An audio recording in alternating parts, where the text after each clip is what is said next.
días, me llamo Jesús Diamante y voy a exponer para la materia de electiva 2 sobre las estructuras de redes. Las estructuras de redes se refieren a los distintos elementos que conforman una red, principalmente los ordenadores, que son generalmente llamados nodos. Dichos nodos están conectados entre sí, puede ser de varias maneras: anillo, estrella, malla, etcétera, etcétera. Empleando un medio de transmisión, como puede ser un cable de par tensado o una conexión satelital, y por último emplean una tarjeta de red o modem para transmitir y compartir información. Uso de redes en ordenadores. Los ordenadores se comunican entre ellos y entre los distintos dispositivos asociados a través de un medio físico, como un cable o línea telefónica. Dichos ordenadores están conectados a un servidor que funciona como un ordenador, pero cuya principal función es la de controlar y administrar el acceso a la red y los datos compartidos. Las aplicaciones de redes en ordenador. Las aplicaciones son simplemente demasiadas. Van desde los aspectos económicos, domésticos, laborales y sociales. La internet simplemente ya es una parte fundamental de la vida diaria de muchas personas. Arquitectura de redes. La arquitectura de redes se refiere a los elementos para que pueda existir una red de ordenadores. Las operaciones, las configuraciones, las distintas operaciones, los protocolos que se utilizan para el control, administración y acceso y mantenimiento a la red de ordenadores. Y por último, los ejemplos de redes. Las redes se califican generalmente de acuerdo a su envergadura y a la cantidad de dispositivos que están.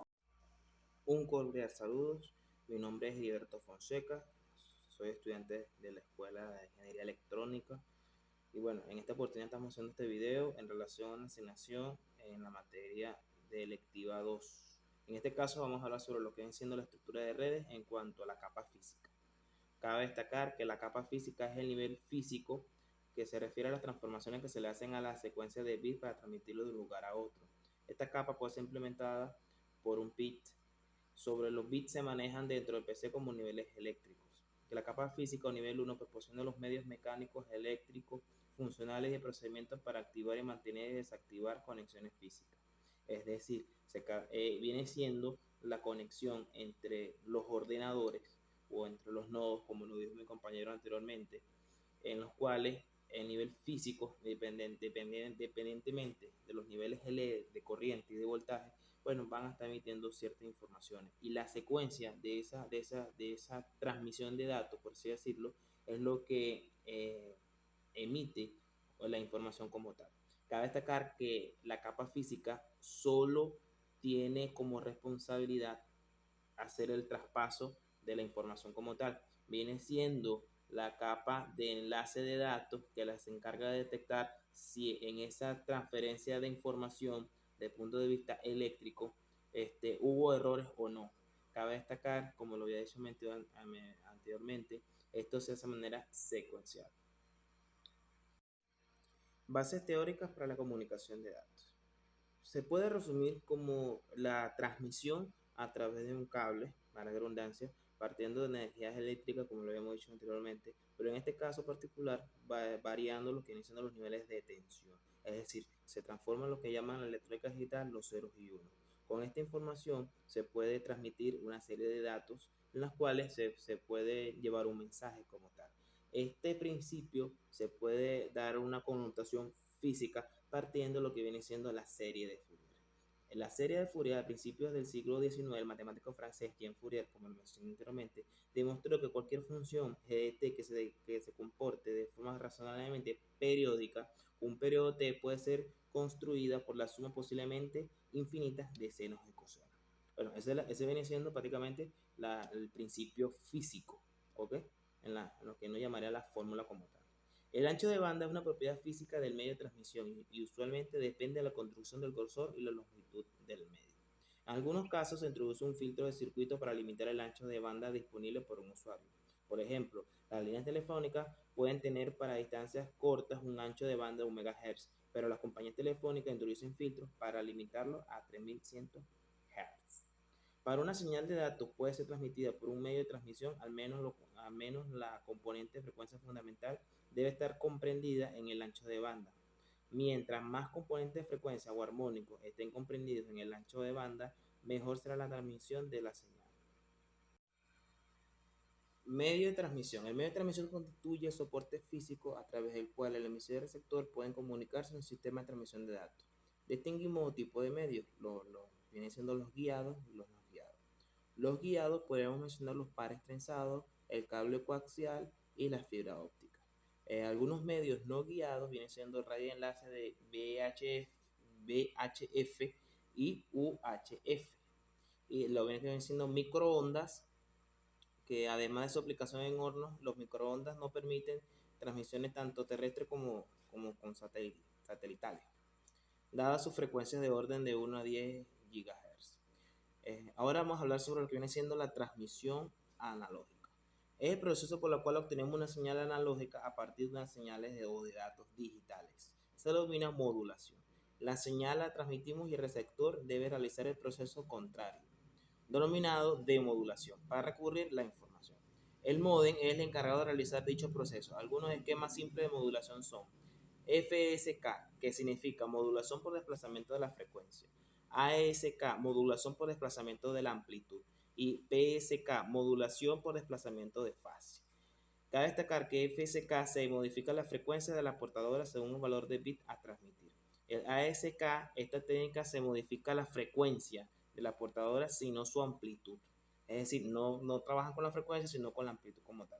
El PASK, que es la modulación por desplazamiento de fase, la frecuencia y la amplitud se mantiene como constante y se varía en la fase de la portadora para presentar los niveles 1 y 0 con distintos ángulos de fase. Es decir, trabajan con los ángulos de fase de la señal. Transmisión digital. Para obtener la secuencia que compone la señal digital a partir de datos digitales se efectúa un proceso denominado codificación. Existen multitud de métodos de codificación. Mencionaremos lo siguiente: el NRZ o No Return to Zero, como sus siglas en inglés. Es el método que empleamos para representar la evolución de una señal digital en un cronograma. Cada nivel lógico 0 y 1 toma un valor distinto de tensión. NRSI o No Return to Zero invertido. La señal no cambia si se transmite un 1 y se invierte si se transmite un 0. RZ un 0. Si el bit es 1, la primera mitad de la celda estará 1 y la señal vale 0 en cualquier otro caso. Transmisión y conmutación. Parte de la transmisión de información consiste en el movimiento de información codificada de un punto a uno más puntos mediante las señales eléctricas, ópticas, electroóptica o electromagnética. Yo iba a decir electromecánica, lo siento. La conmutación de paquetes es el envío de datos a una red de computadoras. Un paquete es un producto de información que consta de dos partes: los datos propiamente dichos, es decir, la información como tal, y la información de control, que especifica la ruta a seguir a lo largo de la red hasta el destino del paquete. Es decir, se puede decir que es la guía hacia dónde va realmente dirigido dicha información. Existe un límite superior por el tamaño de los paquetes. Si se excede, es necesario dividir los paquetes en otros más pequeños como tal. Modo de transmisión de datos. Podemos mencionar simples, half duplex y full duplex como tal. En los tipos de transmisión de datos, tenemos transmisión de datos en serie y tenemos transmisión de datos en paralelo. Cabe destacar que la transmisión de datos en serie es el tipo en este tipo de bits comprendidos en un carácter son transmitidos secuencialmente sobre una línea. Lo habíamos mencionado anteriormente. Es decir, se trasladan uno detrás de otro sobre una misma línea. Es utilizado conforme la distancia entre equipos, con mayor costo es síncrona, si en el momento exacto la transmisión y recepción de cada bit está determinada antes que sea transmitida y recibida es asíncrona, cuando la temporización de los bits de un carácter no depende de la temporización de un carácter previo. La transmisión en paralelo. Se usa extensamente en transmisiones de computadora a periféricos. En la transmisión de datos en paralelo, cada bit de un carácter se transmite por su propio cable. Existe un cable adicional llamado strobe o reloj, señal que indica al receptor cuando están presentes todos los bits para que puedan tomar una muestra de los bits, o lo que en el ámbito de la electrónica llaman la bandera, ¿no? Es decir, cuando ha emitido la señal toda la información completa o cuando no. Y también se podría utilizar en cierta manera para poder detectar ciertos errores o fallas en la transmisión de datos. Técnica de transmisión. Transmisiones asíncronas y transmisión síncrona.